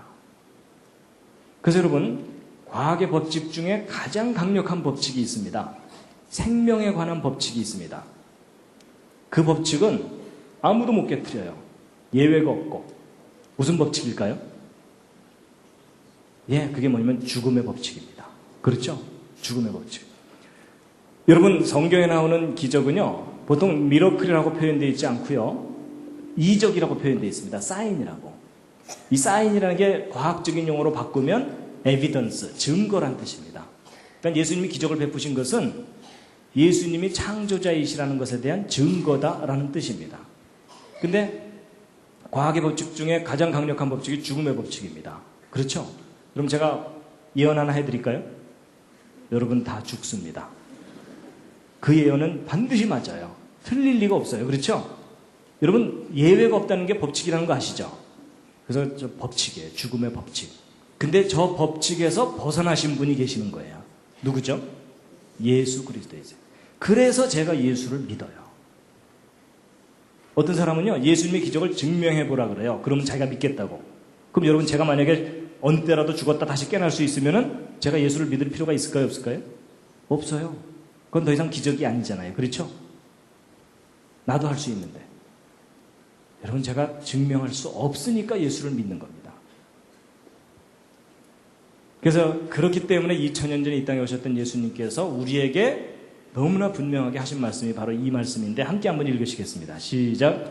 예수께서 가라사대 나는 부활이요 생명이니 나를 믿는 자는 죽어도 살겠고 무릇 살아서 나를 믿는 자는 영원히 죽지 아니하리니 이것을 내가 믿느냐. 여러분 저는 믿습니다. 저는 믿습니다. 아, 이분이 나를 구원하시는 분이구나. 나를 살리실 수 있는 분이구나. 그걸 믿습니다. 자, 그래서 이제 기적에 대해서 말씀드렸고요. 이제 영혼에 대해서 이제 말씀드릴 시간입니다. 예. 계속해도 되겠습니까? 예. 자, 요한복음 3장 3절 말씀인데요. 함께 읽으시겠습니다. 시작.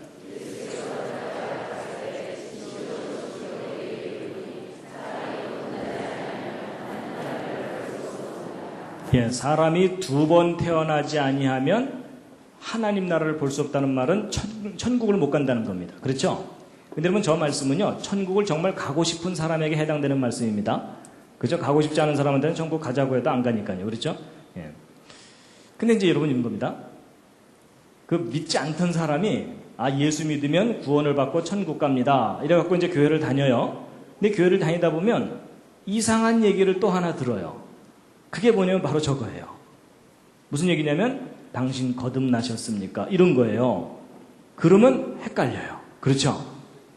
아니 예수 믿으면 천당 가는 줄 알았더니 뭐 하나가 더 있네 이러면서 그렇죠?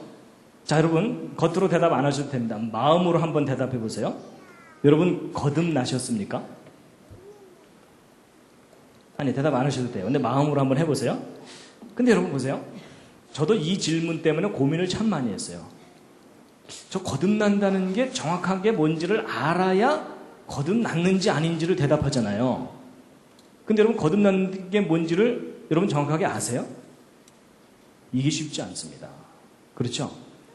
마음이 새로워지는 건가? 여러분, 마음이 새로워지는 게 거듭나는 거라면 저는 70번도 더 거듭났어요. 살다 보면 갑자기 기분 좋아질 때 있잖아요. 그렇죠? 그건 아니잖아요. 그렇죠? 그래서 이제 제가 이 거듭남에 대해서 저도 고민하다가, 아, 이게 거듭난다는 얘기구나 라는 것을 제가 나름대로 깨달은 게 있는데요. 여러분, 제가 지금부터 말씀드리는 것은 정답은 아닐 수도 있습니다. 그렇지만 여러분들의 생각에 도움은 되실 겁니다. 거듭남의 비밀입니다. 이 조직의 비밀을 이제 알려드리는 겁니다. 자, 이 거듭남에 관한 이야기가 나온 배경이 있는데요. 일단 함께 읽으시겠습니다. 시작.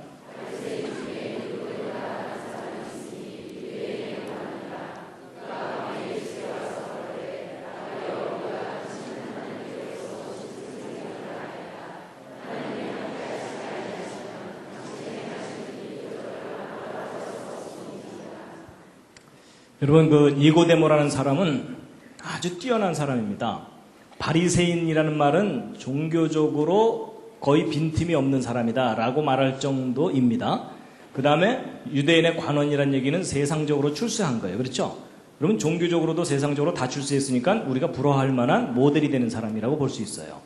근데 그 사람이 밤에 예수님께 와갖고, 선생님 참 훌륭한 일을 많이 하십니다, 이런 얘기를 했거든요. 근데 거기에 대해서 예수님께서요, 거기에 대해서는 대꾸도 안 하시고 아주 본질적인 얘기를 그냥 하십니다. 여러분, 예수님께서 이렇게 말씀하시는 걸 보면요, 약하고 좀 일반 대중들한테는 자세하게 차근차근 얘기해 주시는데, 좀 잘난 사람만 만나면 아주 본질적인 얘기를 그냥 해버리십니다. 그렇죠? 그러면서 이제 예수님께서 하신 말씀인데 함께 읽으시겠습니다. 시작. 예수께서 대답하여 가라사대, 진실로 진실로 네게 이르노니 사람이 거듭나지 아니하면 하나님 나라를 볼 수 없느니라. 니고데모가 가로되, 사람이 늙으면 어떻게 날 수 있삼나이까? 두 번째 모태에 들어갔다가 날 수 있삼나이까? 여러분, 예수님께서 네가 두 번 태어나지 않으면 천국을 못 간다 이랬죠? 니고데모가 이제 천국은 가고 싶으니까. 그래갖고 니고데모가 말하기를 뭐라고 말했어요? 일단 니고데모가 알아들었습니까? 못 알아들었습니까? 못 알아들었어요. 그래서 뭐라 그랬냐면, 제가 어머니 뱃속을 다시 들어갔다 나와야 되나요? 이랬죠? 그랬더니 예수님께서 그거야 그러셨나요? 아니에요. 아니라 그러시면서 그 다음에 뭐라고 대답을 하시는데, 그 다음 대답이 알쏭달쏭이에요. 여러분들도 한번 읽어보세요. 시작.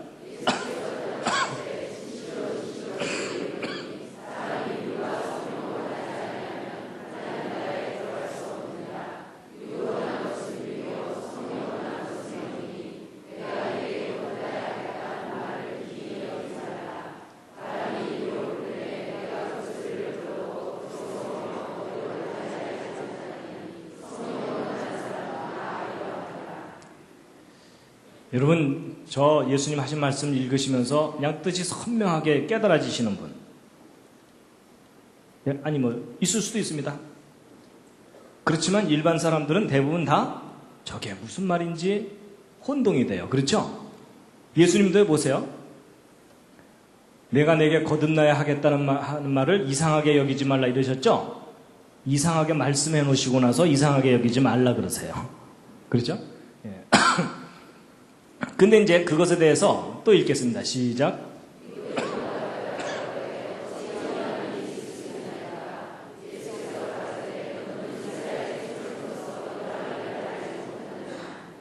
여러분, 니고데모가 또 알아들었습니까? 못 알아들었습니까? 또 못 알아들었죠? 여러분, 기뻐하시기 바랍니다. 니고데모 같은 사람이 못 알아들었으면 여러분과 제가 못 알아듣는 건 정상입니까? 비정상입니까? 지극히 정상입니다. 안심이 되시죠? 예. 못 알아듣는 게 당연합니다. 여러분, 상당히 뛰어난 사람이 못 알아들었는데. 근데 이제 문제는 예수님의 대답이 문제예요. 너 선생인데 그것도 모르냐 이러셨죠? 그럼 적어도 남을 가르치는 사람이라면 알아야 된다는 얘기죠. 그래서 이제 제가요, 야, 이건 알긴 알아야 되는 건가 보다 하고 이제 생각을 하게 됐는데요. 여러분, 제가 이제 아까 마음은 말씀드렸지만 영혼에 대해서는 말씀을 안 드리고 넘어갔었죠. 이제 영혼에 대해서 말씀드릴 텐데요.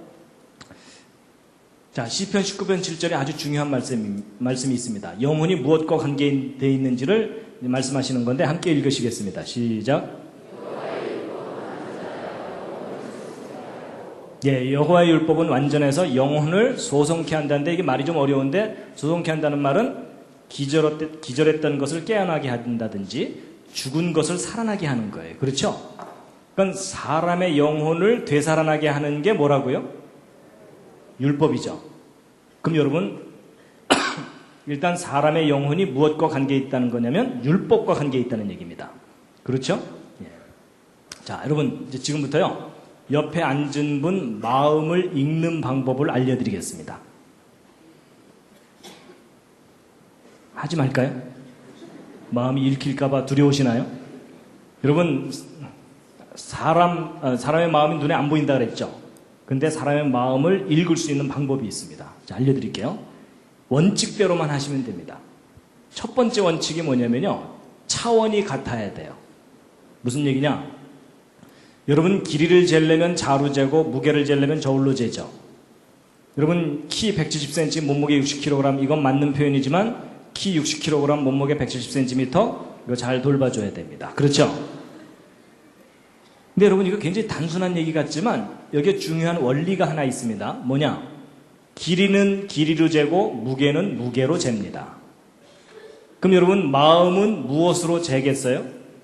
마음으로 재는 게 첫 번째 원리입니다. 그래서 옆에 있는 사람 마음은 나의 무엇으로 알아요? 마음으로 아는 거지 눈으로 보는 게 아니에요. 자, 두 번째는 뭐냐면요, 질서가 있어야 돼요. 무슨 얘기냐? 여러분, 이 왼쪽 자 오른쪽 자 둘 다 자는 자인데 오른쪽 자가 심각하죠? 오른쪽 자에는 뭐가 없어요? 질서가 없어요. 그렇죠? 여러분, 질서가 있어야만 길이를 잴 수 있는 것처럼 내 마음에 질서가 있어야 다른 사람의 마음을 읽습니다. 무슨 얘기냐? 여러분, 내가 지금 화가 나서 씩씩거리고 있으면 옆에 있는 사람 마음이 읽혀요, 안 읽혀요? 옆에 있는 사람은 몰라요. 그렇죠? 그리고 여러분, 살다 보면 가끔 그런 경우 있잖아요. 나도 요즘 내 마음을 잘 모르겠어, 뭐 이런 경우 있죠? 여러분, 그게 무슨 얘기냐면 지금 내 마음의 질서가 무너져 있다, 그 얘기입니다. 그러니까 나 자신도 모르고 다른 사람 마음은 더더구나 헤아리지 못하고. 맞죠? 그래서 여러분, 심리 상담이라는 게 뭐냐면 마음의 질서가 무너지거나 틀려 있는 사람들에게 대화를 하거나 만나면서 그 사람 마음의 질서를 잡아주는 거예요. 그렇죠? 그래서 여러분, 내가 마음이 차분하게 가라앉아 있으면 다른 사람의 마음이 하나둘 읽히기 시작해요. 그렇죠? 저 사람 좀 슬프구나, 지금 얼굴은 웃고 있지만 뭔가 근심이 있구나, 이런 걸 읽잖아요. 그렇죠? 예. 세 번째가 이제 중요합니다. 보통 여기까지는 일반적으로 잘 생각하는데 세 번째가 중요한데 그게 뭐냐면 표준 질서입니다. 표준. 여러분, 잘 보세요. 이 위에 자나 밑에 자나 둘 다 질서가 있는데 이 위쪽 자가 표준이면 밑에 자는 짝퉁이에요. 그렇죠? 여러분, 이 밑에 있는 자를 갖고 평생 길이를 재봤자 다 틀린다는 거 아시죠? 예를 들어 제가 이 앞에 앉은 분 얼굴 크기를 재야 되는데 이걸로 재야 되는데 여기 눈금이 없잖아요. 그래서 제가 이제 여기다 눈금을 딱 그리는 겁니다. 정확하게 세 칸을 정확하게 나눴어요. 근데 문제는 제가 여기다가 1m, 2m, 3m 이런 다음에 이 앞에 앉은 분 얼굴 크기를 재봤더니 3m가 넘어. 뭔가 잘못된 거 아시겠죠? 이게 무슨 얘기냐면 질서라고 다 질서가 아니라 표준 질서가 있다는 얘기입니다. 여러분, 제가 이 앞에 앉은 얼굴 크기를 제대로 재려면 이거 어떻게 해야 되냐면 제가 눈금을 매겨야 되는 게 아니에요. 어떻게 해야 되냐면 국제 표준자 있죠? 국제 표준 규격자에다가 딱 붙여놓고 눈금을 그대로 내려받아야 그때서야 이게 길이를 제대로 잴 수가 있어요. 맞죠? 그때서야 얘가 이제 잘하는 게 되는 거예요. 근데 여러분, 이 원리를 갖고 영혼에 적용시켜 보세요. 여러분, 옆에 앉은 분 영혼을 내가 인식하려면 나의 무엇으로 인식해야 되죠? 첫 번째가 영혼입니다. 그렇죠? 영혼. 근데 내 영혼에 뭐가 있어야 됩니까? 질서가 있어야 되죠? 근데 그 질서 중에서도 무슨 질서요? 표준 질서가 있어야 돼요. 여러분, 표준 질서란 말은 다른 말로 바꾸면 완전한 질서, 절대적인 질서예요. 그렇죠? 그럼 여러분 이 생각을 정리하고 난 다음에 시편 19편 7절을 다시 읽으면 눈에 탁 띄는 글자가 하나 있어요. 다시 한번 읽으시겠습니다. 시작. 여호와의 율법은 완전하여 영혼을 소성케 하고. 여호와의 율법이 어떻다고요? 완전하다는 게 지금 무슨 뜻일까요? 국제표준. 국제표준 정도가 아니라 우주의 표준이라는 얘기입니다. 여러분 영혼 좀 쉽게 이해하면 이런 겁니다. 영어로는 스피릿, 소울 이렇게 얘기하죠. 여러분 혹시 해병대 스피릿 아십니까? 해병대. 여러분 해병대 스피릿을 한마디로 줄이면 뭐죠? 한 번 해병은 영원한 해병. 다 아시죠? 하도 여기저기 붙어 있으니까. 여러분 어떤 사람이 해병대에 들어가서 해병대에서 가르치는 교훈을 이게 너무 마음에 든다 그래서 그냥 평생 해병대를 외치면서 해병대에서 가르치는 것을 자기 삶의 기준으로 삼고 살면 그 사람은 무슨 스피릿을 갖고 사는 걸까요? 해병대 스피릿을 갖고 삽니다. 여러분 어떤 사람이 불교에 가가지고서 불교 경전을 교육받고서 그것이 자기 삶의 기준이 돼버리면은 그 사람은 무슨 스피릿을 갖고 살게 되죠? 불교적인 스피릿을 갖고 살게 되는 겁니다. 근데 어떤 사람이 성경을 교육받고 성경이 이게 절대적인 진리구나라고 그 질서를 자기 것으로 받아들이고 살면 그 사람은 무슨 스피릿을 갖고 살게 될까요? 성경적인 스피릿을 갖고 사는데 만약에 그 성경이 진리라면 진리의 스피릿을 갖고 삽니다. 그렇죠? 거룩한 스피릿을. 그럼 여러분 보세요. 불교인과 기독교인이 만나서 대화를 하면 스피릿이 통할까요? 안 통할까요? 단답형으로 대답하시면 안 됩니다. 어떤 건 통하고 어떤 건 안 통합니다. 착하게 살자는 통해요. 뭐가 안 통할까요? 구원에 관한 메시지가 안 통해요. 그렇죠? 그래서 그걸 뭐라 그러냐면은 스피릿이 다르다고 얘기합니다. 좀 지금 이해가 되시죠? 자, 그러면 이제 이걸 이제 아셨다면 이제 거듭남에 대해서 이제 다시 돌아와서 얘기합니다. 여러분, 거듭난다는 말은 두 번 태어난다는 말이거든요. 그럼 여러분, 첫 번째 태어나는 게 있으니까 두 번째 태어나는 게 있는 거죠. 그리고 둘 다 태어나는 것이 비슷하니까 태어난다고 표현했겠죠. 그럼 여러분 두 번째 태어나는 게 뭔지를 정확하게 알려면 첫 번째 태어나는 것을 연구해야 된다는 거 짐작하시겠죠. 자, 여러분과 저는 태어날 때 이 과정을 통해서 태어납니다. 기억나십니까? 그래서 아버지의 정자와 어머니의 난자가 결합이 돼서 이렇게 태어나도록 누가 설계하셨을까요? 하나님이 설계하셨어요. 그렇죠? 그래서 여러분 이런 식으로 태어나는 것이 바로 첫 번째 태어나는 겁니다. 초생이라고 하죠. 그렇죠? 자, 그럼 이제 이 부분을 다시 한번 좀 말씀드리면 이런 겁니다. 여러분 첫 번째 태어난 걸 우리가 알아야 되는데 첫 번째 태어날 때 아버지의 정자와 어머니의 난자인데 여러분 이 정자는요. 이 부분에 유전 정보가 있습니다. 제가 첫날 강의했던 그리고 여기에 이제 에너지가 있고 꼬리가 이렇게 있어갖고 이 에너지를 이용해서 꼬리로 헤엄쳐서 여기 있는 유전 정보를 이 난자에게 전달하는 것이 최선의 임무입니다. 그렇죠? 근데 이 난자는요, 어찌 보면 그 자체로 거의 완벽한 생명체라고 볼 수 있어요. 그래서 여러분 이 난자는요, 그 자체로 한 평생을 살아요. 그래서 만들어져서 배란이 돼서 끝날 때까지 한 사이클의 삶을 삽니다. 근데 이 난자가 한 사이클의 삶을 사는 동안 어떤 특별한 사건이 일어나지 않으면 이 난자는 그대로 죽어요. 그렇죠? 근데 이 난자가 한 사이클의 삶을 사는 동안 어떤 특별한 사건이 하나 일어나면 뭘까요? 이 정자 하나가 일로 들어오면 기적 같은 변화가 일어나요. 전혀 다른 모습으로 변해요. 물론 이 상태로 변하는 건 아니에요. 근데 여러분 이 난자 자체로서의 존재하고 사람하고를 비교해보면 너무나 차원이 달라요. 맞죠? 이건 기적이라고 할 정도로 엄청난 변화가 일어납니다. 그렇죠? 그런데 이제 이렇게 해서 태어난 이 사람도 이 난자처럼 또 한평생을 살아요. 그렇죠? 근데 이 사람이 한평생을 사는 동안 어떤 특별한 사건이 일어나지 않으면 이 사람은 이 난자처럼 또 죽어요. 그렇죠? 근데 이 사람이 사는 동안 어떤 특별한 사건이 한번 일어나면 그게 뭘까요? 마치 이 정자가 생명에 관한 정보를 갖고 들어오듯이 어떤 생명에 관한 메시지가 이 사람 속으로 들어가면 그러면 전혀 다른 모습으로 변해요. 그 다음 세상을 가게 돼요. 근데 여러분 뭔가 좀 닮지 않았어요? 그렇죠? 표정이 아닌 것 같다는 표정 드시면 뭔가 닮았죠? 여러분 이 난자는요 이 생명의 정보를 받아들이도록 설계가 돼 있어요. 그래서 이것을 받아들일 수도 있고 안 받아들일 수도 있어요. 선택적으로 받아들여요. 근데 사람도 마찬가지예요. 사람도 외부로부터 어떤 메시지가 있으면 그걸 받아들일 수도 있고 받아들이지도 않을 수도 있도록 설계가 돼 있어요. 여러분 제가요 여러분한테 여러분 잠깐 좀 일어나 주시겠습니까? 이래도 여러분 중에 그 말을 듣고 일어난 분이 있는가 하면 네가 뭔데 뭐 이러면서 안 일어날 수도 있잖아요. 그렇죠? 그런 것 같아요. 그런데 이 난자가 정자를 받아들이면 변하잖아요. 그렇죠? 근데 이 사람도 생명에 관한 메시지를 받아들이면 그 다음 세상으로 가요.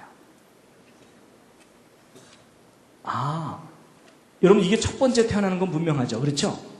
그렇다면 우리 인간에게 필요한 것은 외부로부터 생명에 관한 메시지가 내 속으로 들어와야 가는 거구나. 여러분 이 난자가 그 자체로 일로 못 가는 거 아시죠? 이게 일로 들어와야만 가죠. 사람도 마찬가지예요. 태어났다고 해서 그냥 천국 가는 게 아니라 바깥에서 뭔가 들어와야 돼요. 근데 이걸 받아들여야 가요. 그래서 제가 이렇게 살기로 했어요.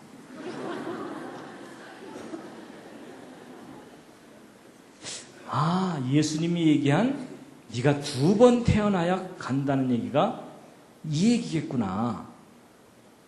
근데 여러분 사람의 말에 위력이 있는 거 아세요? 사람의 말에? 이런 거 우리 실험해 볼 수도 있어요.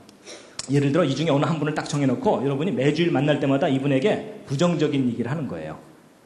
못됐다는 얘기 많이 들으시죠? 뭐 이러면서 악수하는 사람마다 그거 참 사람 뭐 이러면서 그냥 무시하고 이러면요 이분이 몇 주 만에 교회를 안 나와버리면 다행인데 이분이 계속 그래도 끈질기게 계속 교회를 나오면 이분이 이상하게 변하는 거 아시죠? 그렇죠? 아주 부정적인 사람으로 변해버립니다. 잘못하면 자살할 수도 있어요. 그렇죠? 왜 사람들이 나만 미워할까? 이러면서 여러분 우리 사람의 말이에요. 사람을 죽일 수도 있고 그래요. 근데 만약에 여러분들이 짜고서 이분에게 만날 때마다 좋은 얘기를 해드리는 거예요. 어떻게 잘생기셨습니까? 마음씨 좋다는 말 많이 들으시죠? 이러면서 계속 좋은 얘기를 하면은 이분이 어떻게 될까요?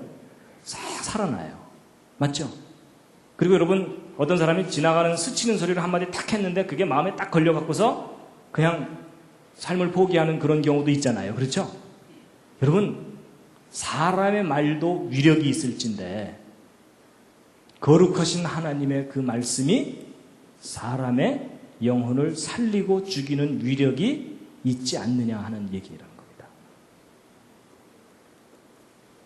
그럼 결국 무슨 얘기예요? 사람은 영적인 존재이기 때문에 어떤 메시지를 자기가 받아들일 수도 있고 받아들이지 않을 수 있는데 어떤 진리의 메시지를 자기가 정말 마음으로 받아들이면 그 말씀 때문에 그 다음 세상을 간다는 거예요. 하여튼 저는 이렇게 우기고 있습니다. 그래서 여러분 이제 성경 좀 읽고 이제 마칠 텐데요. 요한복음에 이 말씀들이 참 잘 나와 있어요. 요한복음을 쭉 한번 읽어보시면 알지만요. 요한복음의 키워드가 뭐냐면 말씀입니다. 말씀. 기독교는 말씀의 종교라고 하는데 말씀입니다. 자, 함께 읽으시겠습니다. 시작. 태초에 말씀이 계시니라. 이 말씀이 하나님과 함께 계셨으니 이 말씀은 곧 하나님이시라. 여러분 이 말씀이 하나님이래요. 여러분 사람들이요 하나님 보여달라고 그러죠?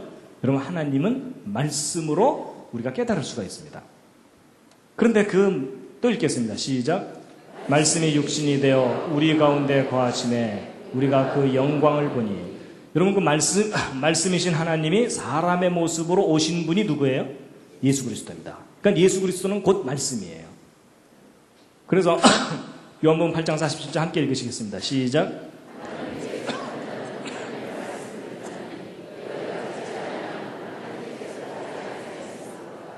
여러분 하나님께서 아주 중요한 기준을 얘기하십니다.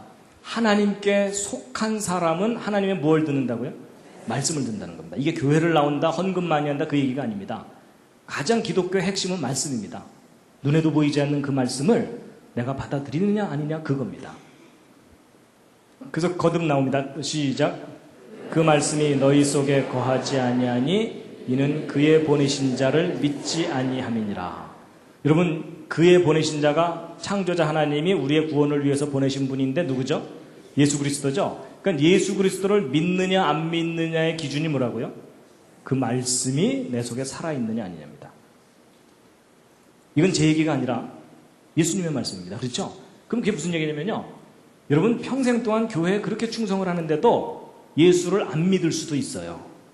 그 사람은 그 마음속에 예수님의 말씀이 없는 사람입니다. 자기 철학을 가지고 자기의 종교심을 가지고 교회에 충성하는 겁니다. 그렇죠? 근데 겉에서 보기에는 날라리 신자 같아 보이는데 그 마음 중심에는 예수님의 말씀이 있을 수가 있어요. 그렇죠? 근데 하나님은 마음의 중심을 보신다고 하잖아요. 그렇죠? 저는 신앙의 본질이 이렇다고 생각합니다. 우리의 거룩한 행위가 아니라 정말 하나님의 말씀을 진리라고 내가 받아들이느냐 이게 제일 중요하다는 거죠. 그래서 여러분 요한복음 8장 47절에 좀 이상한 상황이 나오는데 함께 읽으시겠습니다. 시작. 나도 너희가 아브라함의 자손인 줄 아노라. 그러나 내 말이 너희 속에 있을 곳이 없으므로 나를 죽이려 하는도다.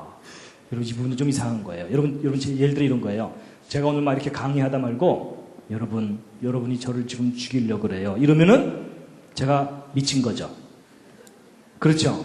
그럼 여러분은 저 강사 좀 정신이 이상하구나 이렇게 생각하실 거 아니에요? 근데 예수님도 그 비슷한 상황이에요. 이스라엘 사람들하고 얘기하다 말고 지금 너희들이 나를 죽이려고 그래 이랬거든요. 그래서 성경 한번 보세요. 이스라엘 사람들이 정말 예수님한테 아니 우리가 지금 칼과 뭐 창으로 자기를 죽이려는 것도 아닌데 우리가 자기를 죽인다고 얘기하는 거 보니까 저 예수가 미쳤구나 라는 장면이 성경에 나옵니다. 근데 그 얘기는 이제 그 실제로 죽인다는 얘기를 하는 게 아니고요. 이런 겁니다. 여러분 잘 보세요. 여러분 이 난자가 정자를 받아들일 수 있도록 설계가 되어 있잖아요. 근데 이 난자가 정자를 받아들이지 않으면 이 난자 죽죠. 근데 뭐도 죽죠? 이 정자도 죽어요. 그렇죠? 둘 다 죽어요. 그 얘기예요. 여러분 잠깐 일어나십시오 그랬는데 여러분이 아무도 안 일어나요. 그럼 제 말이 살은 거예요? 죽은 거예요? 죽은 거예요. 그렇죠? 근데 제가 여러분 잠깐 좀 일어나 주시겠습니까? 그랬는데 여러분이 막 일어나요. 그러면 제 말이 살은 거예요? 죽은 거예요? 살은 거예요. 여러분 제가 2시간 동안 막 이렇게 강의를 하는데 여러분이 아무도 안 들어. 막 중간에 다 나가고 막 자고 막 하품하고 막 이러면은 제 마음이 어때요? 죽고 싶어요. 왜냐하면 어찌 보면 저의 존재는 제가 하는 말이 저의 존재일 수도 있거든요. 그렇죠? 여러분 부부가 서로 살면서 남편이 자기 말을 평생 동안 한 번도 안 들어줬어요. 그 마음이 어때요? 죽고 싶거나 죽이고 싶어요. 그렇죠? 이건 좀 과격한가요? 근데 뭐 이건 좀 심하게 표현하긴 했지만 사실 그래요. 그렇죠? 근데 예수님이 그 얘기를 하시는 거예요. 내가 너희들에게 너희들을 영원한 생명으로 인도하는 이 말을 너희들한테 하러 왔는데 너희들이 아무도 이 말을 듣지 않으니까 너희들이 나를 죽이려는 거다. 그 얘기를 하시는 거라는 거죠. 그래서 여러분 요한복음 6장 63절 말씀 참 중요한 말씀입니다. 정말 중요한 말씀인데 함께 읽으시겠습니다. 시작. 살리는 것은 영이니 육은 무익하니라. 내가 너희에게 이른 말이 영이요 생명이라. 여러분 여러분 예수 그리스도의 영이 성령이죠. 근데 예수님이 하신 말씀이 영이래요. 그러니까 예수님이 하신 말씀이 곧 성령이라는 거예요. 여러분 저는요 어려서부터 교회 다니면서 성령 받으라 그러면은요 여기가 뜨거워져야 되는 줄로 알았어요. 그래서 여기 언제 뜨거워지나 이랬거든요. 근데 여러분 물론 성령을 받으면 뜨거워지는 현상이 나타날 수도 있지만 아닐 수도 있어요. 뜨거워지는 것만이 성령 받은 결정적인 증거가 아니에요. 그렇죠? 제가 생각해 봤더니 내가 예수님의 말씀을 내 마음속에 믿는 한은 내가 무엇을 받은 거예요? 예, 거룩한 영을 받은 거예요. 예수님의 말씀은 다른 말과는 구별이 되거든요. 그렇죠? 성령을 받은 거예요. 근데 그 말씀이 생명이라는 거예요. 그러니까 여러분 보세요. 이 사람이 영원한 생명으로 가는 것은 DNA 정보를 갖고 태어난 것은 무익하다는 거예요. 육체적인 정보로 태어난 것은 하늘로 못 간다는 거예요. 거룩한 말씀이 이 사람에게 들어와야 간다는 겁니다. 조직의 비밀을 아시겠죠? 그렇죠? 그래서 여러분 요한복음 17장 8절에 예수님께서 예수님의 사명에 대해서 말씀하시거든요. 함께 읽으시겠습니다. 시작. 나는 아버지께서 내게 주신 말씀들을 저희에게 주었사오며 저희는 이것을 받고 내가 아버지께로부터 나온 줄을 참으로 아오며 아버지께서 나를 보내신 줄로 믿었사옵나이다. 여러분, 저는 하여튼 이렇게 이 창조과학, 성경과학 하면서 참 하나님께 감사를 많이 합니다.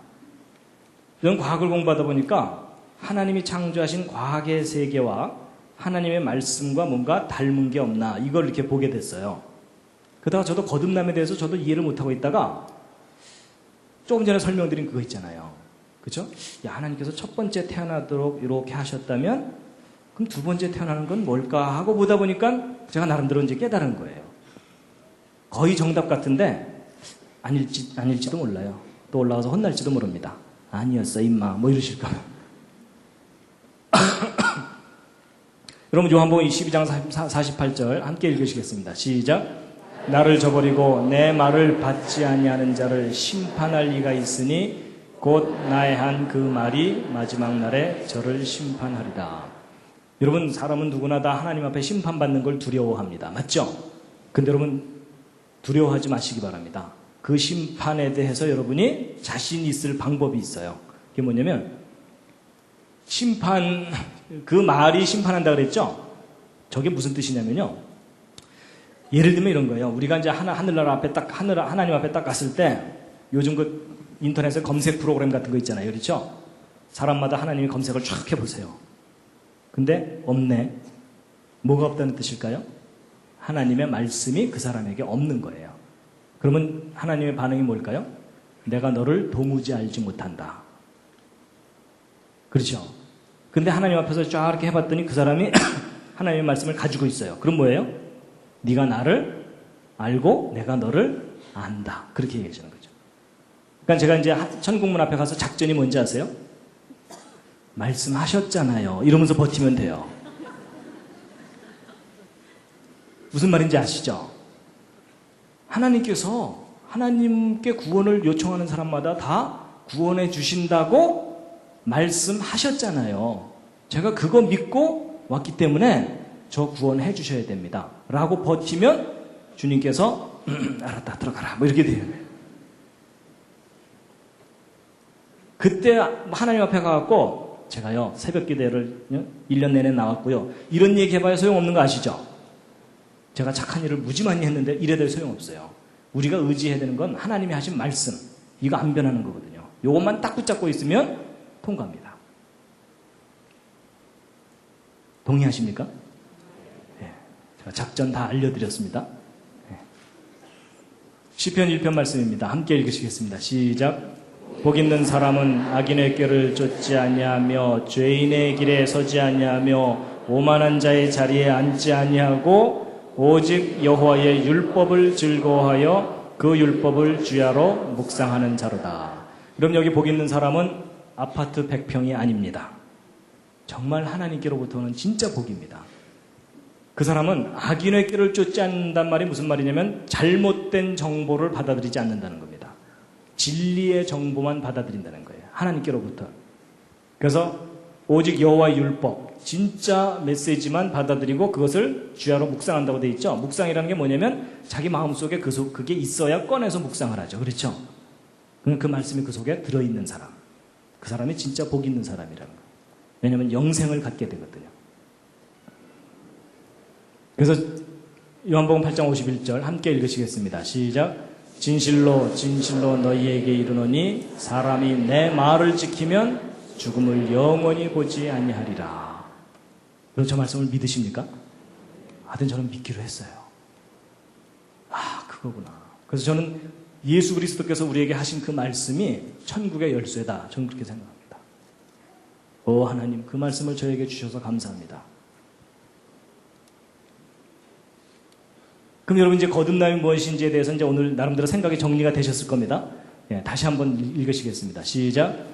예수께서 대답하여 가라사대 진실로 진실로 내게 이르노니 사람이 거듭나지 아니하면 하나님 나라를 볼 수 없느니라.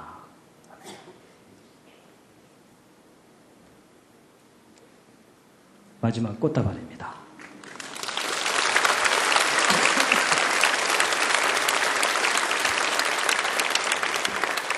여러분, 이 세상은 변하는데 그 변하는 세상 속에 영원히 변하지 않는 것이 무엇이죠? 하나님의 말씀입니다. 우리를 영원하게 살리는 말씀이고요. 그 다음에 여러분, 이 세상은 참 불완전합니다. 그 불완전한 세상 속에 우리를 거룩하게 하는 것은 무엇일까요? 말씀입니다. 그 말씀이 우리를 거듭나게 하고 우리를 영원한 생명으로 인도합니다. 기도하고 마치겠습니다.